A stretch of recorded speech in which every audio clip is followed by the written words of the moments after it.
Bienvenue à notre série d'été, Lumière sur Dieu, lumière sur les noms de Dieu. Nous allons apprendre, ça va être une série extraordinaire pendant tout l'été, apprendre à connaître, comprendre les différents noms de Dieu.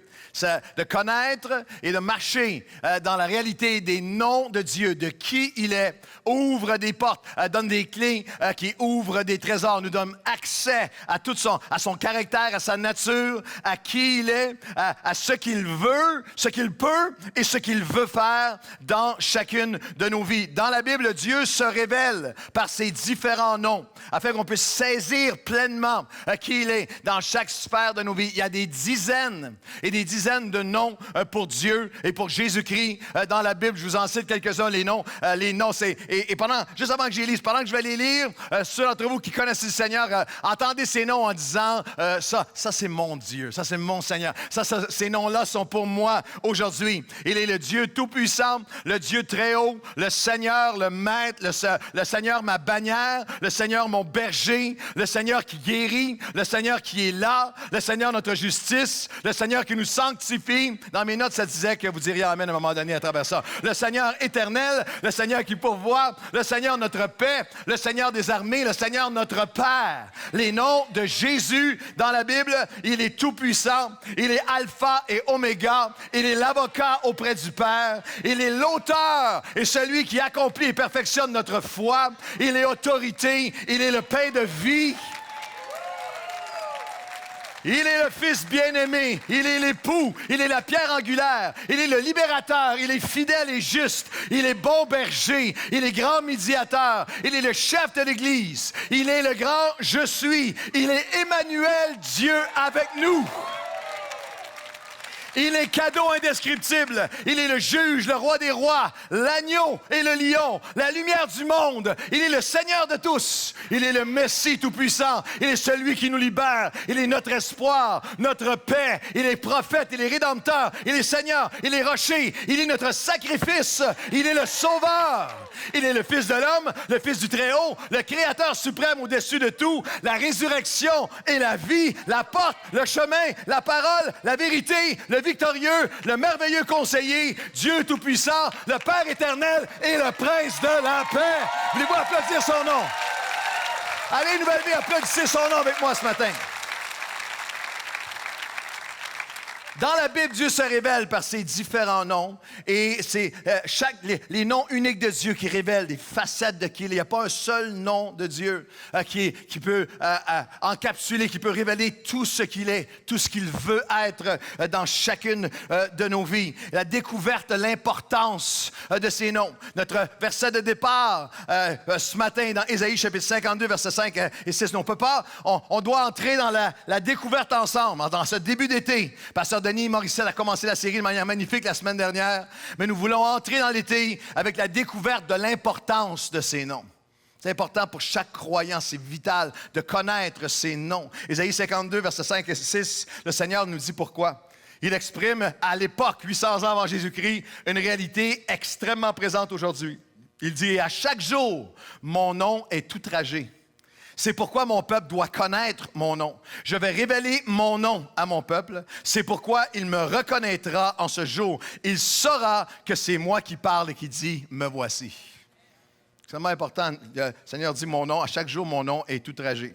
Au Québec, dans notre société moderne, dans notre francophonie, en 2018 et à travers le monde, son nom est outragé. Son nom est blasphémé. Son nom est ignoré. Son nom est méprisé ou oublié. Son nom est trafiqué, son nom est dévalorisé, diminué, défiguré. Son nom est dévalué, son nom est dilué, son nom est aussi attaqué, abaissé et souillé. Et j'oserais dire que même dans l'Église chrétienne moderne, très souvent, son nom, et pour trop d'entre nous, son nom est limité. Son nom a été remplacé par le rituel, par le légalisme au fil des années, où il y a plein de facettes de son nom qui nous échappent maintenant entièrement. Son nom peut, dans certains cercles, son nom peut faire prisonnier. Son nom est fait prisonnier. On a limité Dieu, on l'a mis dans une boîte. Il peut juste être ça, alors qu'il est tellement plus. Dans l'Église chrétienne moderne, son nom est faussement approprié et utilisé. Son nom est souvent négligé ou ignoré pris pour acquis, déshonoré ou même trafiqué jusqu'à ce que son propre peuple ne le reconnaisse plus. Avez-vous remarqué que Dieu a dit, c'est tellement mon nom, il est outragé. Vous avez déjà entendu l'expression outrage au tribunal. Il y a un outrage au nom de Dieu, une honte au nom de Dieu, une offense au nom de Dieu, un mensonge au nom de Dieu qui est répandu, qui partout, dans votre quartier, dans votre ville, dans votre famille, à votre lieu de travail. La majorité des gens autour de vous n'ont aucune idée de qui il est vraiment, de la lumière sur son nom, de quel est vraiment son nom. Et dans l'Église chrétienne, c'est tellement important cette série d'été où on va découvrir les noms de Dieu parce que c'est ça qui va me permettre de reconnaître le vrai du faux, de reconnaître. Et là, je vais savoir que c'est Dieu qui parle, qui va dire, me voici.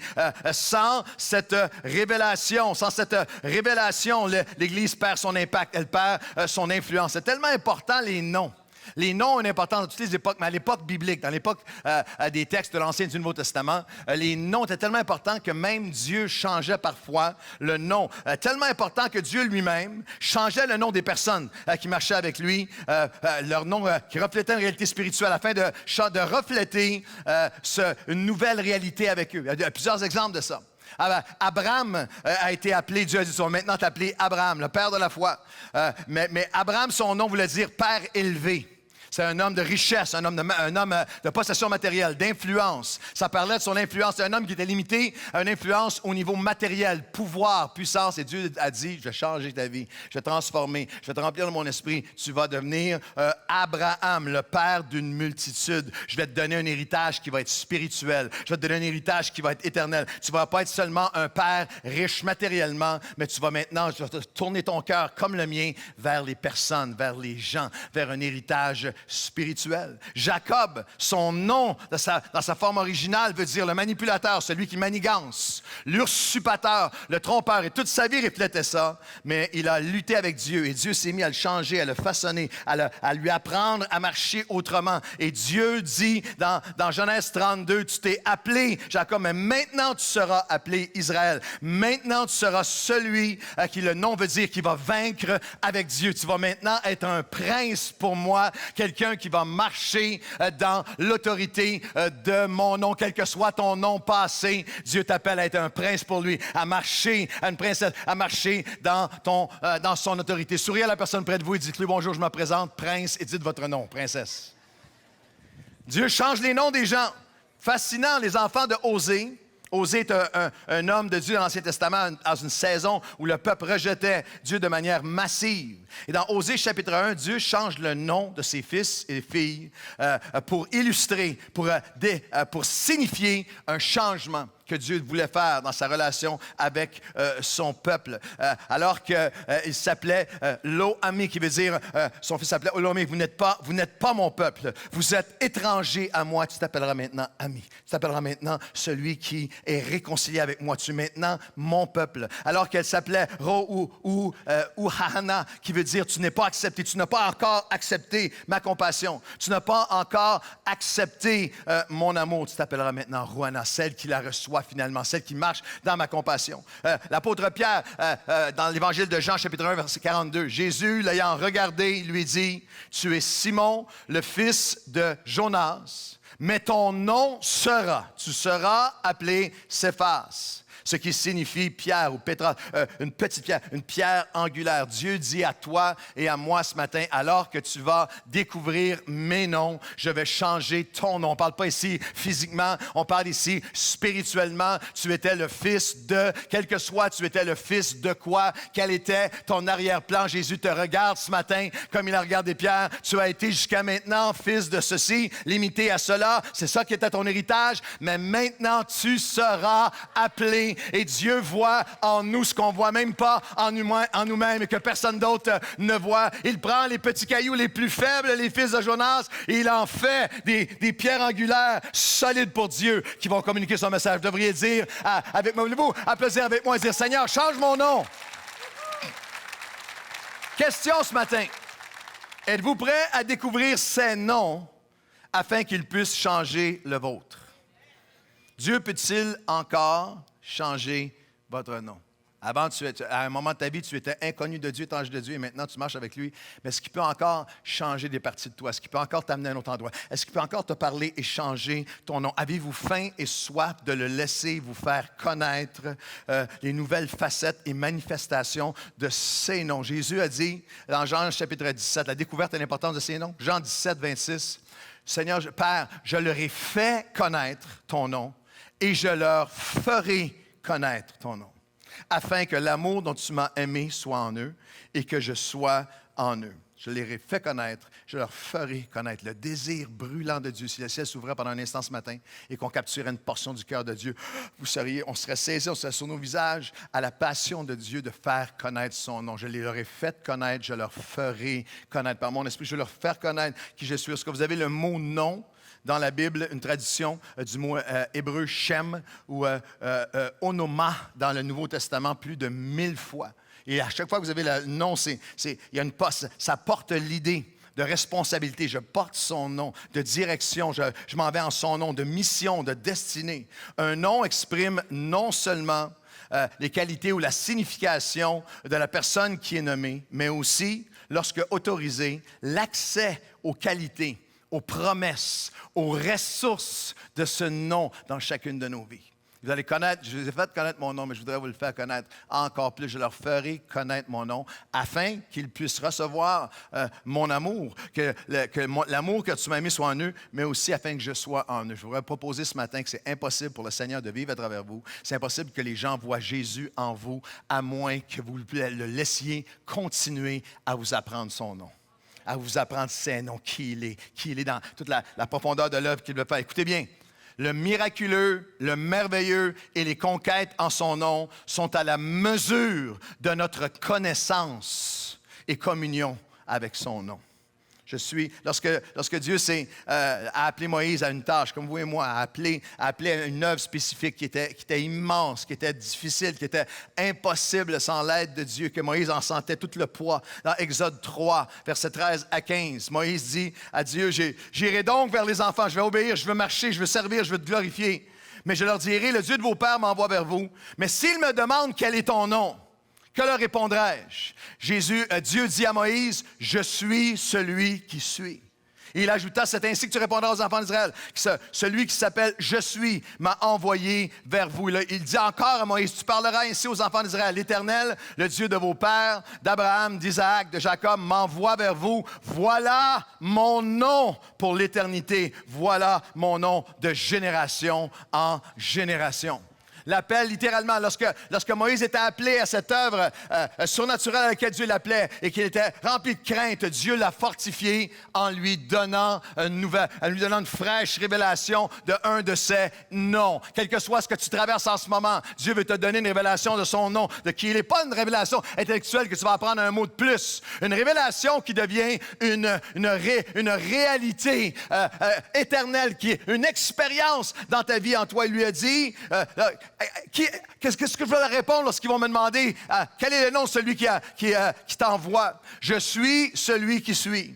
Je ne suis pas, Dieu dit à Moïse et à toi, je ne suis pas celui qui était, je ne suis pas celui qui a été, je ne suis pas celui qui peut-être un jour le sera, je ne suis pas celui qui a été seulement ça, je suis aujourd'hui le même, je suis celui que tu as besoin que je sois et je suis même celui que tu ne sais même pas encore que tu as besoin. Tu ne sais pas à quoi tu vas faire face, mais je suis et je serai, je ne change pas, je suis immuable, je demeure toujours présent, il n'y a pas de passé, de futur en moi, c'est maintenant, je suis là avec toi et je veux me révéler à toi et révéler ton nom.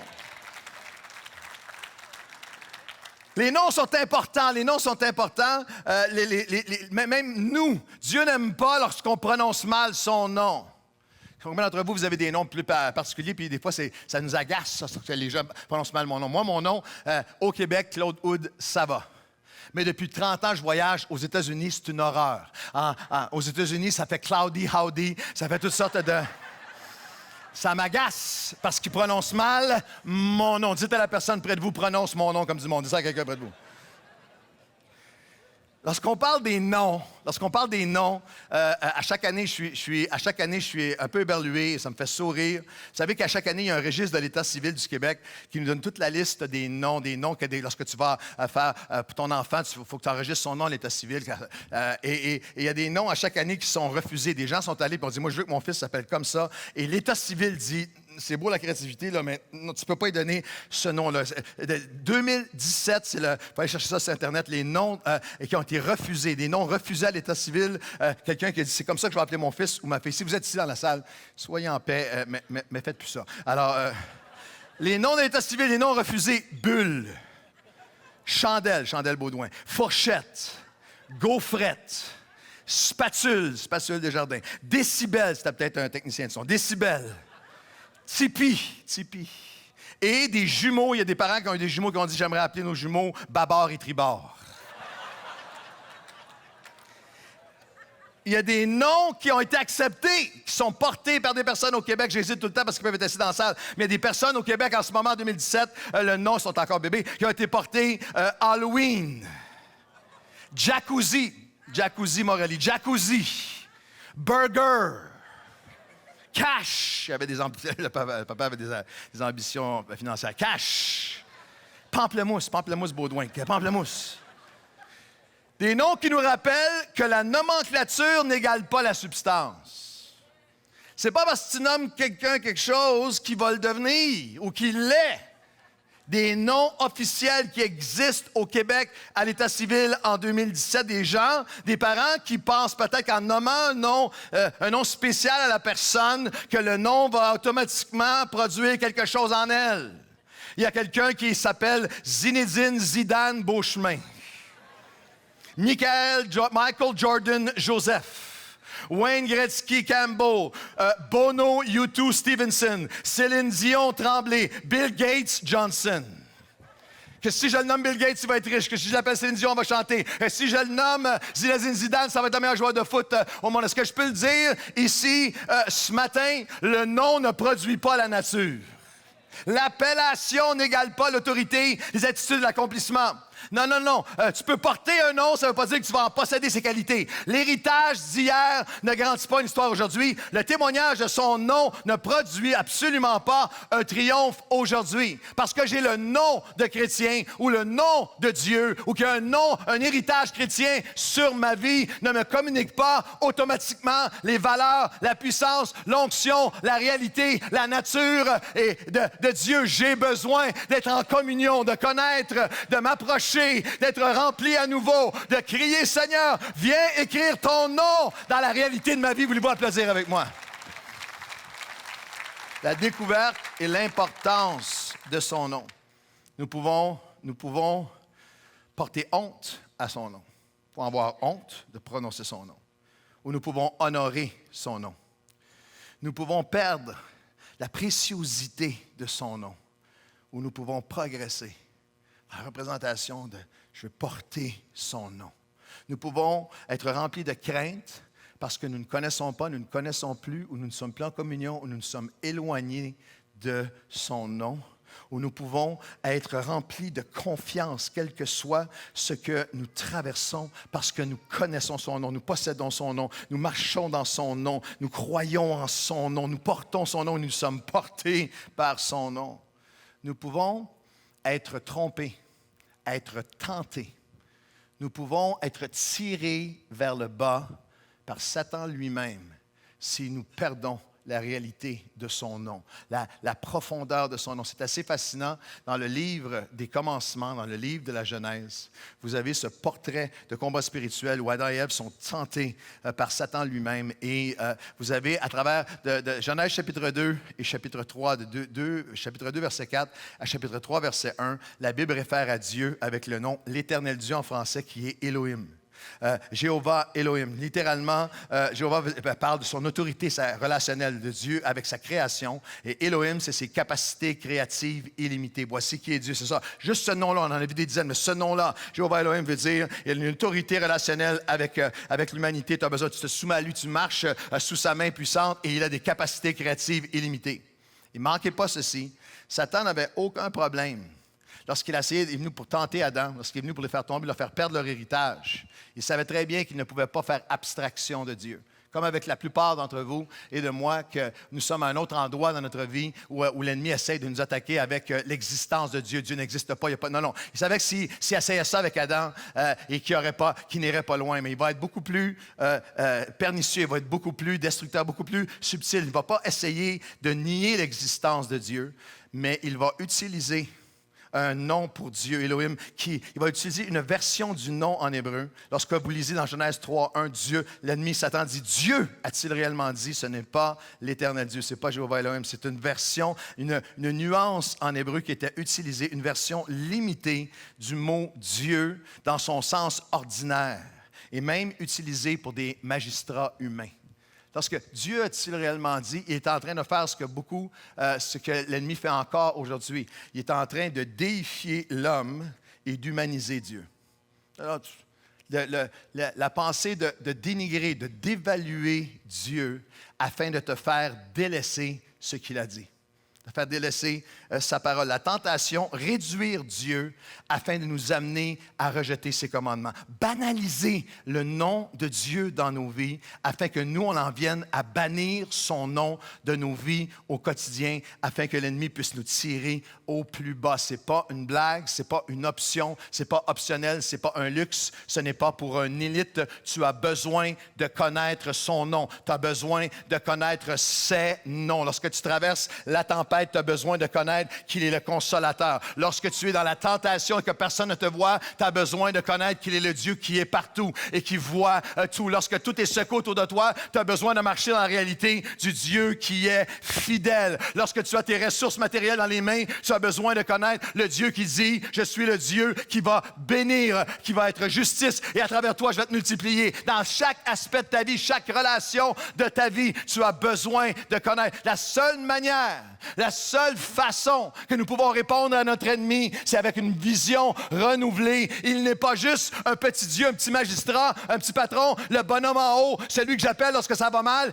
Il est Dieu. Il est Jéhovah Elohim. Je me soumets à lui. Je marche avec humilité devant lui. Il est le créateur de toutes choses. Je vais rendre compte à lui pour ma vie. Et il est celui dont la capacité créatrice est illimitée. Vous pouvez vous dire Amen ce matin. C'est une clé du combat spirituel. C'est une clé du combat spirituel. C'est pour ça que le psalmiste a dit, psaume 8, versets 1 à 5, au chef des centres, David a dit, « Éternel notre Seigneur, que ton nom est magnifique sur toute la terre. » Ma prière, c'est que d'ici la fin de l'été, chacun d'entre nous allons nous spontanément marcher dans une dimension de Seigneur, je n'avais jamais réalisé à quel point ton nom est magnifique. S'élève au-dessus des cieux par la bouche des enfants, tu as fondé ta gloire pour confondre les adversaires, pour imposer silence à l'ennemi. Pour imposer le silence à l'ennemi de nos âmes dans le combat spirituel. Et pour faire taire toutes les voix qui nous attaquent de tous les côtés à l'intérieur de notre âme, nous avons besoin de venir à Dieu comme un enfant. Nous avons besoin de venir avec ce sens, un enfant, comme Jésus a dit, Seigneur, je te remercie, je te loue que ces choses-là ont été révélées à ceux qui viennent à toi comme à des enfants. Un enfant qui vient avec un sens de dépendance, un enfant qui dépend.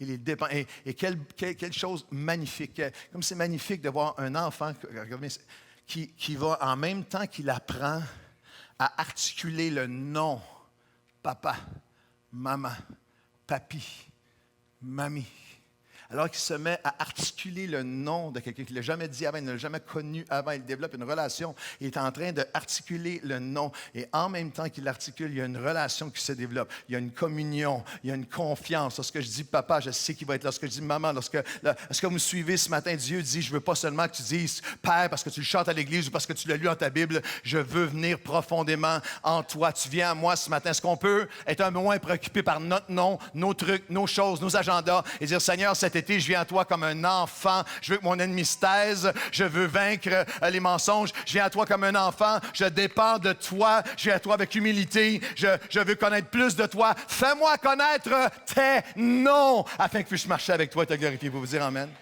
Le psalmiste dit, Seigneur, ton nom il est magnifique.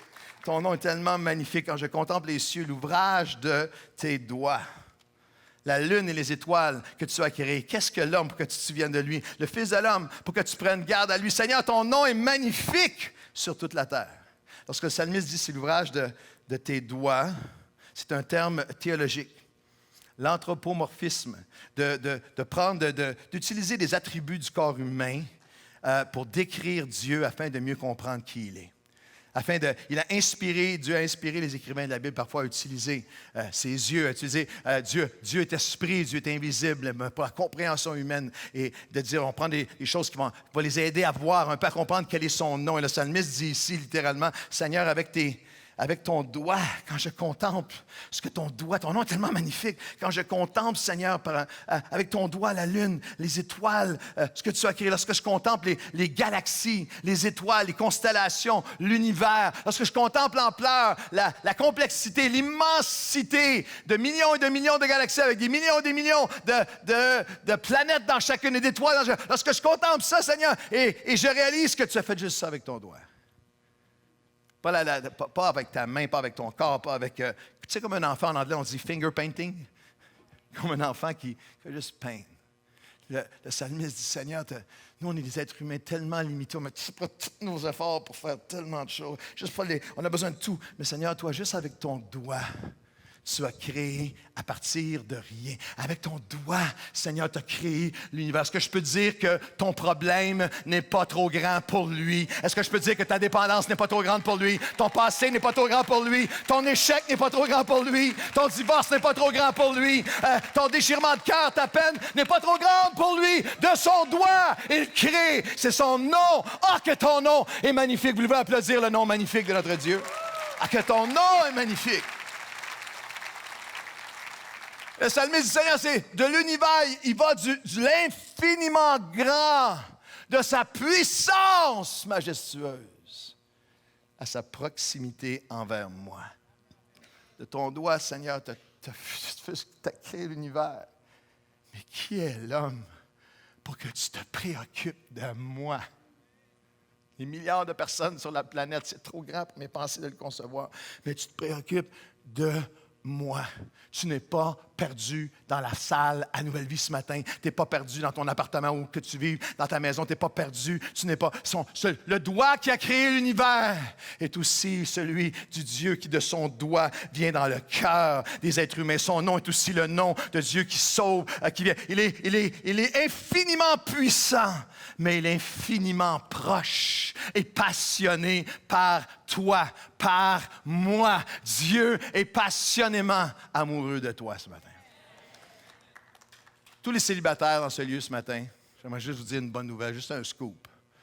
Quelque chose d'important. J'aimerais juste le dire, là, regardez ça pour vous, mais il y a quelqu'un dans ce lieu ce matin qui est passionnément amoureux de toi.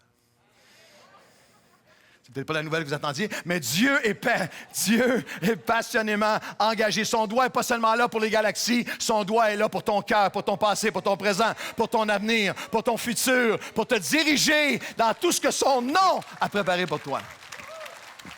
Combien dirait avec moi, c'est ça mon cri en ce début de série, combien, après 35 ans et plus, 37 ans, à le connaître, à le prêcher, à le communiquer, à le lire, à l'étudier et à le communiquer, j'ai une soif pour le connaître plus. Je veux avoir une connaissance de son nom plus grande qu'une connaissance selfie. Lorsque vous voyez une photo de Pasteur Claude avec le maire Coder, je connais son nom, mais c'est une photo, là. Je connais son nom, je connais un peu ce qu'il a fait, mais je n'ai aucune communion avec lui. Ça ne peut pas m'aider, je ne le connais pas. Lorsque vous voyez une photo d'un selfie avec Georges Saint-Pierre, je connais ses exploits, mais ça ne m'aide pas dans mes combats à moi. Je sais comment est-ce qu'il est fort, je sais comment est-ce qu'il est riche, mais ça ne m'aide pas moi. Lorsque je voyais une photo de Pasteur Claude avec Pierre Bruno, bien, ça fait des années que je le connais, Pierre Bruno, j'ai rencontré 2-3 fois, mais ça fait des années que je le connais à tous les soirs, il fait des nouvelles. Ça fait des années que je le connais, mais très superficiellement. Lorsque vous regardez la photo en 1980 ou 81 avec Pasteur Sam et Pasteur Mark, je connaissais Pasteur Mark à ce moment-là, ça fait 6 mois, 1 an qu'on se connaissait. Je connaissais Pasteur Sam, mais c'était limité, ma connaissance. Mais 37 ans plus tard, les deux mêmes hommes, je les connais. J'ai marché avec eux, j'ai pleuré avec eux, j'ai bâti avec eux, j'ai aimé avec eux. Je connais leur cœur, je connais leur fidélité, je connais leurs valeurs. Est-ce que tu as une connaissance selfie de Dieu? Ça fait longtemps que je le connais, mais en superficie. Je connais ses exploits, mais pas dans ma vie. Je sais c'est quoi son titre, maire de Montréal, de Nicolas, ancien maire de Montréal, de Nicolas. Est-ce que je connais son titre, mais pas plus? Non, Dieu dit, je veux aller plus loin que selfie avec toi. Je veux te donner une révélation de qui je suis. Je veux aller profondément, qu'à la fin de cet été, tu vas sortir en disant, Seigneur, je connais ton nom, parce que ceux qui connaissent son nom vont marcher dans la confiance, dans la consolation, dans les conquêtes que Dieu a préparées pour eux. Une des choses les plus magnifiques que mon père, un de mes pères spirituels m'a communiqué, le pasteur David Wilkerson, c'était toute sa vie, sa soif de connaître plus de Dieu. Et je me souviens d'un moment, je suis arrivé à la maison, je vais raconter ça à Chantal, on va sourire ensemble parce que je suis allé prêcher, je vais être là dans 2 semaines. J'allais prêcher à Times Square Church à l'époque et il y a quelques années, le pasteur Wilkerson avait 72 ans. Il avait écrit 35-40 livres, passé sa vie à connaître Dieu, à proclamer Dieu à travers le monde entier, une révélation de Dieu tellement grande. Et j'avais prêché mes 2 réunions le matin, prends l'avion, m'en vais à Times Square Church, prêche la réunion à 18 h, fini vers 20 h. Il me dit après, avec son épouse, viens, on va aller souper. Il m'amène souper, après manger de la journée, on mange ensemble, et on sort du souper, je ne sais pas, il est peut-être 21 h, 21 h 30, puis il me dit, viens, il y avait un appartement après de l'église, il dit, viens, il dit, je vais te montrer quelque chose que le Seigneur me travaille en ce moment dans la parole, faut que tu vois ça. Je dis, wow, allez. Je m'assois avec David Wilkerson. Alors, je monte en haut, on s'assoit, puis là, il part. À ce moment-là, puis c'est devenu un livre, puis une révélation. Mais à 72 ans, il était dans l'alliance. Je dis, le Seigneur me révèle l'alliance du Seigneur envers nous, ce que Jésus a fait pour nous, comme je ne l'ai jamais fait avant. Puis là, il m'en parlait. Puis je vous avoue, là, puis là, il était avec le Seigneur. Mais j'étais fatigué. Puis il y avait tous ces papiers sur la table. J'étais juste comme. Fait qu'à un moment donné, je dis, en tout cas, wow. En tout cas, merci, Pasteur David. C'est extraordinaire, tu sais. En voulant dire, je m'en vais, moi. Alors. Puis sa femme, elle disait, oh, David, let him go, poor boy. Laisse-le partir, pauvre petit gars, il est fatigué. Puis il continuait, Puis là, j'ai eu le malheur une 2e fois. Il est rendu 10h30, 11h moins quart le soir. Je dis, en tout cas, wow, en tout cas, merci beaucoup pour. Il est tard. Il me dit, t'as-tu un autre rendez-vous? Non, sir, non, continue. Il m'a gardé là jusqu'à minuit moins quart à me parler de l'alliance, etc. Puis avant de partir, il me dit, prie pour moi. J'ai voulu que je prie pour vous. Oui, il dit, prie pour moi. Il dit, c'est juste une ébauche en ébullition, mais Dieu veut tellement. Moi, je sens tellement que j'ai besoin de connaître Dieu. Et ce soir-là, je me suis étendu dans ma chambre, fatigué. Puis après quelques minutes, je me suis mis à genoux à côté de mon lit. J'ai dit, Seigneur, je suis 30 ans, 40 ans plus jeune que cet homme-là. Est-ce que moi, j'ai commencé à perdre cette soif-là de connaître plus de ton nom? Est-ce que tu peux encore me montrer plus de ton nom? Je rencontre trop d'ouvriers, de pasteurs, de leaders, de chrétiens qui ne demandent rien, ne veulent rien, pensent qu'ils savent tout, pensent qu'ils connaissent tout de Dieu, veulent juste te dire ce qu'ils savent. Est-ce que Dieu peut semer dans nos cœurs en ce 25e de nouvelle vie une soif en ce début d'été, dire, Seigneur, je veux encore te connaître plus, je veux connaître ton nom afin de te reconnaître, afin de marcher encore plus profondément avec toi. Heureux ceux qui ont faim et qui ont soif, et ils seront rassasiés et rencontrés par leur Dieu. Applaudissez la révélation que Dieu va vous donner. La découverte et l'importance de ces noms. Lumière sur les noms de Dieu. Dieu dit, chaque jour, mon nom est outragé. Mais Seigneur, nous, comment est-ce qu'on devrait prier? Les disciples disent, Seigneur, comment est-ce qu'on devrait prier? Lorsque vous priez, dites, vous allez apprendre à faire, en tant qu'enfant de Dieu, à faire une distinction face à son nom et face à la diffamation de son nom. La découverte et l'importance de ses noms, la distinction et la diffamation de ses noms. Lorsque vous priez, Seigneur, comment est-ce qu'on devrait prier? Ton nom est outragé partout autour de nous. Lorsque vous priez, dites, Notre Père qui est aux cieux, que ton nom soit sanctifié. Agiadzo. Agiadzo en grec, que ton nom soit mis à part. C'est pas comme les autres noms. Mis à part. Élevé. À la mesure, c'est la même racine que le mot sainteté. À la mesure de ta sainteté, agiadzo. À la mesure de ton unicité. Seigneur, aide-moi. Je veux apprendre à faire une distinction entre ton nom et tout le reste.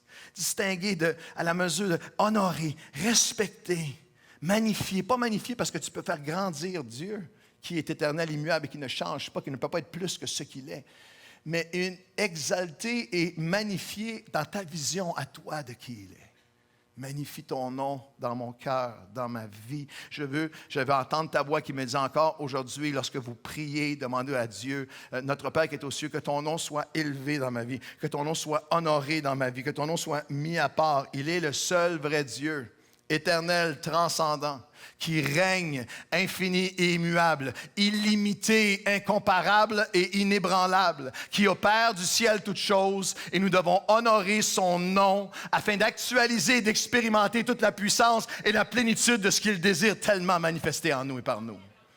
Parce que j'ai eu le privilège de rencontrer des personnes avec un titre, de rencontrer le premier ministre d'une nation, le président d'une nation africaine, ou le premier ministre de notre pays. Tu n'arrives pas en disant « Salut, dude, comment ça va? » Tu as son titre, Monsieur le Président, Monsieur le Premier ministre, il y a une différence, il y a un respect. Le croyant qui apprend, face à toute la diffamation autour, à honorer le nom de Dieu. Vous savez que c'est un des 10 commandements. Et ce qui est fascinant, c'est que parmi les 10 commandements d'Exode 20, tu ne prendras point le nom de l'Éternel, ton Dieu, en vain, car l'Éternel ne laissera point impuni celui qui prendra son nom en vain. Je vais le relire. Tu ne prendras pas le nom de Dieu, tu ne prononceras pas, tu n'utiliseras pas, tu ne prendras pas le nom de Dieu, le nom de l'Éternel, ton Dieu, en vain, car l'Éternel ne laissera pas impuni celui qui prendra son nom en vain. C'est au milieu, ça précède.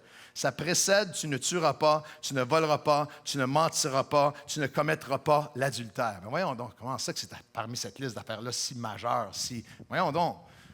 J'aimerais vous dire aujourd'hui que tu ne prendras pas son nom en vain, et bien plus que pas dire un mot qui est sacré. Et bien plus que juste ne pas dire Christ quand tu te frappes avec un marteau sur le doigt. Ou de ne pas dire Dieu ou Jésus à un mauvais moment. Pour le croyant, pour l'enfant de Dieu, toute parole vulgaire. Même dans notre culture ici au Québec, les gens qui regardent la vidéo en France ne comprendraient même pas. Nos sacres, nos blasphèmes ici au Québec sont des outils, des instruments qui étaient sacrés dans l'Église catholique. Vous comprenez? Le sacrement, le tabernacle, le calice et tout ça. La Bible dit qu'il n'y a dans votre bouche aucune parole vulgaire, aucune parole grossière, aucune grivoiserie ou vulgarité. Ça, c'est déjà... Alors, un chrétien ne sacre pas. Quelqu'un devrait dire Amen.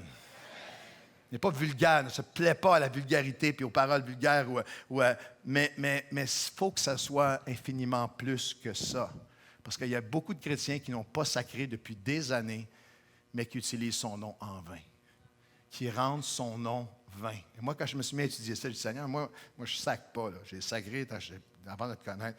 Je ne sacre pas. Je ne dis jamais Jésus de manière vulgaire ou de manière... Je ne fais pas ça. Mais est-ce que c'est possible? Qu'est-ce que ça veut dire de prononcer son nom en vain? Pourquoi est-ce que c'est si important? Pourquoi est-ce que tu le mets avant? C'est pas pour dire que tu ne tueras pas n'est pas important.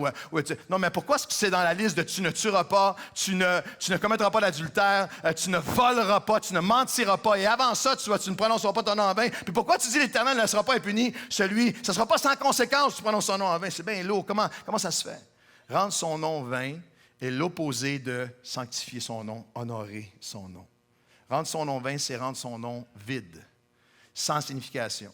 Le rendre sans substance, le dévaluer. C'est le rendre inutile, le rendre vain, le rendre pour rien, le rendre sans valeur. Rendre son nom vain, c'est rendre négligeable ou obsolète son nom. Je marche avec son nom, mais je le rends vain par mes actions. Rendre son nom vain, ça implique d'arracher et d'enlever de la valeur au nom de Dieu par ma désobéissance, mon endurcissement, ou par mes actions, ou par ma représentation de lui, de comment j'en parle, de ce que je pense et dis de lui. Rendre son nom vain, c'est une fausse signature, une utilisation, un vol d'identité, une utilisation non autorisée du nom de Dieu. Je parle en son nom, mais ce n'est pas selon son cœur, ce n'est pas selon... C'est de faire appel aux privilèges, bénéfices et ressources qui viennent avec un nom sans la permission, autorité, communion avec ce nom. Il y a plusieurs années, nous avons, c'est encore le cas aujourd'hui, on a, avec Action Nouvelle Vie, les bâtiments qui sont à côté, nous avons une banque alimentaire, il y a plein de services, mais nous avons aussi la boutique Le Support où il y a des milliers, chaque année, milliers de vêtements, de morceaux de vêtements qui sont achetés là-bas. C'est ouvert chaque dimanche, il faut y arriver, c'est ouvert à tous. Et tous les profits vont à donner encore plus de vêtements à des familles dans le besoin, etc., etc. Et pendant des années, ma fille était caissière les dimanches à la boutique. Elle était caissière à la boutique et elle ne disait pas qu'elle était ma fille. C'est pas écrit dans son fond, puis elle s'en vante pas. Alors, elle était assise à la boutique et les gens sortaient de l'église. Puis très souvent, pas 2 fois, là, plusieurs fois, il y a des gens qui arrivaient et disaient « c'est 50% pour moi. » Ah oui, ma fille disait, ma fille jouait innocente, elle avait 16 ans, tout ça. Comment ça, c'est 50% pour vous? C'est Pasteur Claude qui l'a dit. Là, ma fille, elle faisait parler. Ah ouais, Pasteur Claude vous a dit ça, vous? À vous, là. Oui, il m'a dit, toi, voici, toi, ça va être 50%. Est-ce que vous comprenez qu'il y a des gens qui, si vous l'avez fait, repentez-vous ce matin. Vous êtes encore les bienvenus à Nouvelle Vie, on vous aime. Faites tout ça. Est-ce que comprenez-vous qu'il y a des gens qui utilisent le nom de Dieu sans sa permission? Que nous pouvons prendre son nom en vain de plusieurs façons. Et j'aimerais simplement, dans les derniers moments de ce message, laisser l'Esprit de Dieu faire une œuvre dans nos cœurs. Seriez-vous prêts? Juste pendant un instant, pas vous fermer là tout de suite. Je n'ai pas besoin de donner plein d'illustrations, d'applications. Je vais juste laisser la parole de vérité faire son œuvre. Et si vous êtes prêts ce matin, de dire, Seigneur, moi je veux savoir si c'est possible pour moi de... Est-ce que c'est vrai que ça m'arrive? Est-ce que je pourrais avoir pris ton nom en vain? Tu ne prendras pas le nom de l'Éternel, ton Dieu, en vain. Il y a une distinction à faire son nom. Je veux honorer ton nom, exalter ton nom, magnifier ton nom, que ton nom soit sanctifié dans ma vie. Prendre son nom en vain, c'est évoquer son nom avec légèreté au début ou à la fin de quelque chose dans nos vies ou d'un événement public ou privé, alors que pendant tout le reste, il n'est pas honoré. C'est le rapper avec ses vidéos de filles nues, de violence, d'écrasement des femmes qui disent « I want to thank God pour mes millions ». C'est le Indianapolis 500 où on fait une prière à Dieu entouré de filles en bikini et avec 100 000 personnes qui sont se saouler dans les estrades à regarder la game, mais « God bless you ». Ça, c'est rendre Dieu vain. C'est lorsque nous essayons de conformer Dieu à nos propres désirs. Dieu ne sera pas défini par qui que ce soit d'autre que lui-même, par son nom. Lorsque même je vais lancer « Dieu m'a dit que », le royaume de Dieu recule tellement lorsque plein de gens qui légèrement disent « Dieu m'a dit », puis c'est pour justifier leurs propres actions, leurs propres démarches, leurs propres décisions, leurs propres contradictions, changement d'idées, manquement à leurs engagements. Oui, mais Dieu m'a dit que. Combien savent ici que Dieu ne dira jamais quelque chose qui est contraire à sa parole, à sa nature ou à son nom? Pouvez-vous dire Amen? Lorsque nous utilisons son nom ou sa parole pour justifier nos propres fins, lorsque nous invoquons son nom en public, mais ignorons son nom en secret, je rends son nom vain. Lorsque je chante son nom à l'Église, mais son nom est bien loin lorsque je suis tout seul avec mon ordinateur. Est-ce que vous me suivez? Lorsque je rends son nom vain, lorsque nous utilisons son nom pour notre profit, pour nos passions, pour notre élévation. Il y a énormément de manipulation dans le corps de Christ, même par des leaders chrétiens qui utilisent le nom de Dieu pour s'élever eux-mêmes. J'ai besoin de le dire, nous rendons son nom vain lorsque ce que nous disons en son nom n'est pas vrai. Il y a des gens qui se vantent d'exploits, de miracles, de toutes sortes de choses pour Dieu, que quand tu vas à la racine, c'est pas vrai. Ça rend son nom vain. Ça rend son nom vain. Lorsque l'orgueil remplace l'obéissance dans ma vie, je rends son nom vain. Lorsque les apparences sont plus importantes que l'authenticité, je rends son nom vain. Lorsque la gloire les chrétiens, je recherche la gloire est recherchée sans générosité réelle, je rends son nom vain. Parce que le Dieu de gloire et qui veut bénir son peuple dans l'Église est aussi le Dieu de générosité et de passion envers ceux qui n'ont rien, qui souffrent ici dans les nations. Rends son nom vain lorsque nous demandons ses interventions, mais nous demeurons dans nos impuretés, nos immoralités. Lorsque nous élevons l'Éternel, mais nos esprits sont endurcis. Lorsque nous chantons et confessons Dieu sans craindre, sans rechercher son nom. Le psaume le dit de cette façon. Enseigne-moi tes voies. Peut-être que vous n'avez jamais prié ça de votre vie. Je vous défie, vous priez ça avec nous cet été sincèrement et Dieu va révolutionner votre vie. Enseigne-moi tes voies, ô Éternel, psaume 86, 11. Je marcherai dans ta vérité et ta fidélité. Dispose mon cœur. Dans l'hébreu, ça dit, unis mon cœur à la crainte et à la connaissance de ton nom. Est-ce que vous comprenez qu'il dit marcher dans la fidélité et dans la confiance? Seigneur, je marcherai dans la vérité et la fidélité. Il n'y a pas de fidélité envers son nom. Tu ne peux pas marcher fidèlement pour Dieu si tu ne connais pas la vérité sur son nom, si tu ne sais pas qui il est. Et il parle ici de marcher dans la connaissance et dans la crainte. À la réunion de prière avant la réunion ce matin, par passant, je demande à tout le monde qui vient à la première réunion, si c'est possible pour vous, venez avec nous à 8h15 tous les dimanches matin, 8h15, 9h15. On prie ensemble. Il y a une dame qui a prié exactement, elle a prié. Le Seigneur, aide-nous à marcher dans la crainte de ton nom. Pas la crainte d'une terreur ou d'une condamnation, mais un sens de révérence. Il n'est pas ton chum, c'est pas juste ton pote, c'est pas juste... Et si vous avez juste une portion du nom de Dieu, il est amour, il est amour, il est amour, il est amour, il est amour, il est amour. Non, il est amour, mais il est vérité, il est jugement, il est sainteté, il est justice. Il est ça aussi. Tu ne peux pas marcher fidèlement à Dieu si tu ne connais pas la vérité sur son nom. Ne crains pas la vérité de son nom. C'est la vérité qui nous libère. C'est la vérité qui nous rend libres. C'est la vérité écrite sur nos cœurs qui nous permet de marcher fidèlement devant lui. Est-ce que vous oseriez prier avec moi cette année, cet été? Seigneur, viens unir mon cœur à la crainte et à la connaissance de ton nom. Rendez, redonnez, réattribuez à nouveau gloire à l'Éternel. Rendez honneur à la force et à la gloire de son nom. Tu ne prendras pas le nom de l'Éternel, ton Dieu, en vain, car l'Éternel ne laissera pas impuni celui qui prendra son nom en vain. Mais voyons non, parce que là, on vit dans la grâce. Par la grâce, on ne peut pas rien gagner ou perdre. On met notre foi en Jésus-Christ qui a tout accompli, absolument. Alors, qu'est-ce que ça veut dire, ce pasteur-là, qu'il ne laissera pas sans conséquence ceux qui utilisent son nom en vain? Je ne sais pas pour chaque personne ce que ça veut dire. Je parle pas, c'est entre chaque personne et Dieu. Mais je peux te dire ceci, par exemple, que lorsque Jésus est arrivé, il a confronté les pharisiens qui extérieurement avaient tellement n'osaient même pas dire son nom, mais qui au fil des années avaient rendu son nom vain par leur légalisme, par leur refus de laisser Dieu envahir leur cœur. Et savez-vous ce qui est une chose qui est certaine? Qu'est-ce que ça peut vouloir dire, ça? Que celui qui prononce son nom en vain, il ne laissera pas sans conséquence. Il va y avoir une conséquence. Tu peux manquer Dieu. Les Philistins, les pharisiens ont manqué Dieu. Ils avaient rendu son nom vain et lorsque Christ leur est apparu, ils l'ont manqué. Je veux prier dans cette prochaine saison de ma vie, dans cette prochaine décennie et plus, si le Seigneur me prête vie. Seigneur, je ne veux rien manquer de qui tu es, de ce que tu veux faire en moi.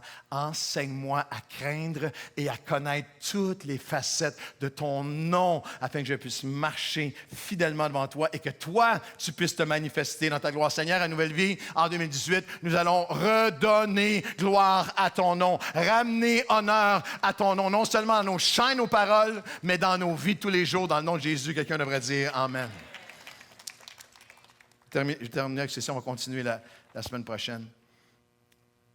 J'étais en Irlande la semaine dernière à une conférence que j'ai faite qui s'appelle Summer Fire. Et il y a un homme qui était là, le pasteur, et puis il y avait un segment où j'ai adressé plusieurs fois des centaines de pasteurs qui étaient là. Il est venu me raconter son témoignage après la réunion. David Pearce, il est le pasteur de l'église Whitewell Metropolitan Church à Belfast, en Irlande. C'est une église, la plus grande église évangélique de l'Irlande. Et il m'a raconté son témoignage, c'était extrêmement émouvant. On prenait un café ensemble après, puis il m'a raconté comment, lorsqu'il avait... Cette église-là, c'était l'église de son enfance. L'autre pasteur qu'il avait fondé, puis c'est l'église de son enfance. Et son père était un ancien dans l'église, il a grandi dans cette église-là. Puis lorsqu'il avait 14 ans, son père était un policier. Puis vous connaissez peut-être que l'Irlande a connu ce qu'ils ont appelé pendant des années « the Troubles », où vous aviez le Fonds de libération, vous aviez le IRA, qui était l'armée républicaine irlandaise spécifique. C'était du terrorisme, il y avait des bombes, il y avait toutes sortes de choses. Et son père était un ancien dans cette église-là. Et lui a grandi dans l'église, il avait 14 ans, et son père était un policier. Puis un jour, son père est allé faire son travail dans un stade, et c'était un guet-apens. Il y avait un match de foot, et ils ont mis une bombe pour que tous les policiers viennent. Puis lorsque tous les policiers sont venus, se sont mis à tirer sur les policiers. Puis son père a été assassiné là d'une balle dans la tête pour rien comme ça. The Troubles. Les familles sont déchirées là-bas pendant des années de victimes du terrorisme. Tout ça. Puis lui, à 14 ans, a vécu ça comme jeune homme qui connaissait le Seigneur, mais dans l'église, cette grande église. Et puis, il m'a dit, c'était tellement de douleur, tellement de souffrance, j'étais tellement proche de mon père, puis toutes les questions dans l'adolescence de pourquoi est-ce que Dieu a permis que, etc., puis comment ça se fait que mon père... Puis, et il dit, j'utilise son témoignage dans le langage de notre message de ce matin. Il dit, J'ai connu Dieu comme le consolateur. J'ai connu Dieu comme celui qui me apaise, qui me fortifie, qui me, année après année, m'a rappelé que son appel était encore sur ma vie. J'avais à 14 ans ressenti un appel au ministère. Je m'en étais à servir Dieu avec mon père, puis je m'en étais éloigné avec ce qui est arrivé. On a déménagé de là à l'autre bout de l'Irlande.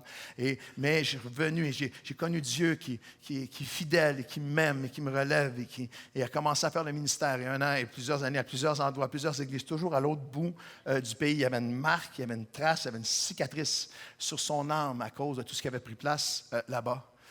Et il y a maintenant, c'est en 2014, je vais demander aux musiciens de s'approcher. En 2014, j'étais à la conférence Summer Fire là-bas pour la première fois, je l'ai prêché là-bas. Et moi, je ne le connaissais pas, il y avait des centaines de pasteurs aussi. La première fois qu'ils m'entendaient prêcher.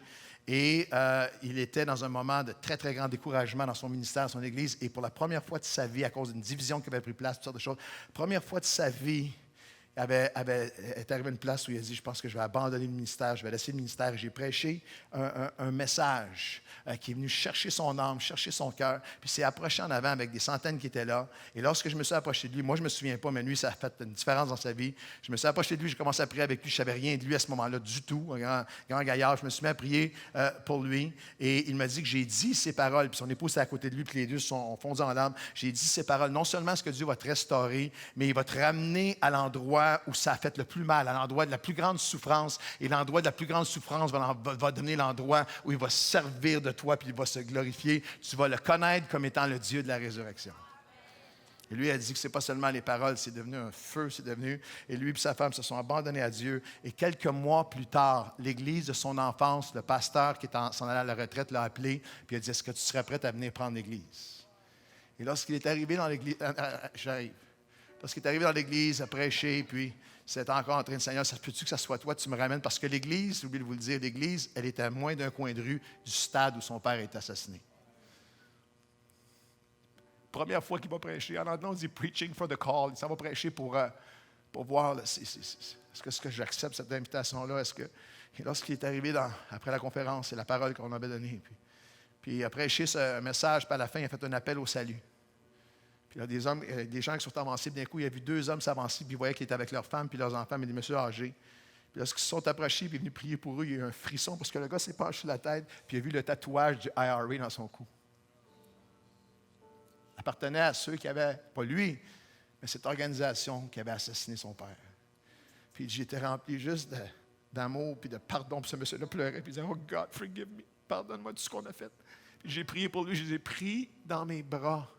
Et j'étais en train de prier avec lui, puis j'entendais tes paroles qui disaient, non seulement je vais te ramener à l'endroit où tu as eu le plus de mal, je vais te guérir, mais je vais me glorifier à cet endroit-là, je vais me servir de toi, je suis le Dieu de la résurrection. Il a accepté, et en ce moment, c'est la plus grande église d'Irlande, m'a invité l'an prochain à aller faire une conférence nationale dans cette église-là. J'aimerais vous dire aujourd'hui, quel que soit ce que tu as connu ou pas connu de Dieu, il veut se révéler à toi ce matin afin de sanctifier, d'élever son nom. Son nom ne sera pas en vain dans nos vies. Nous allons dire cet été, Seigneur, viens faire ton œuvre dans mon cœur. Viens me donner une fraîche révélation de ton nom, quel que soit ce que je vis, dans le nom de Jésus. Et tout le monde dit un grand Amen et Amen. Est-ce qu'on peut se lever et ovationner son nom? Est-ce qu'on peut ovationner son nom ce matin? Levez-vous et donnez une ovation à son nom.